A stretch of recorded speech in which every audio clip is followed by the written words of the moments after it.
বুঝলে, দোষ আর গুণ অনেকটা পিঠের মতো। নিজেরটা দেখা যায় না, শুধু অন্যেরটাই দেখা যায়। বেশিরভাগ মানুষ আজ দুঃখী, কারণ তাদের চারপাশের মানুষ, বন্ধু বা আত্মীয়রা তাদের থেকে একটু বেশি সফল। আমাদের কাছে কি নেই সেটা নিয়ে আফসোস হয় না, কিন্তু অন্যের কাছে কি আছে সেটাই আমাদের মন খারাপের কারণ হয়ে যায়। যে মানুষটার জন্যে তুমি নিজের সময়, কাজকর্ম সব কিছু বাদ দিয়ে অ্যাভেলেবল থাকো, একদিন সেই মানুষটাই তোমার ভ্যালু বুঝবে না। এইটাই জীবনের বাস্তবতা।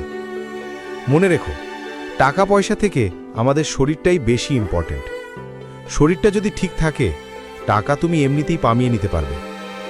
আমাদের জীবন এক ফোঁটা জলের মতো ক্ষণস্থায়ী, কিন্তু অহংকার সেটা বিশাল এক সাগর। তাই কখনো কাউকে ছোট ভেবো না, কারণ 5 টাকার পেন দিয়েও কিন্তু 5 কোটি টাকার চেক লেখা হয়। ভিডিওটি ভালো লাগলে একটি লাইক দিয়ে সাবস্ক্রাইব করে দেবেন। ধন্যবাদ।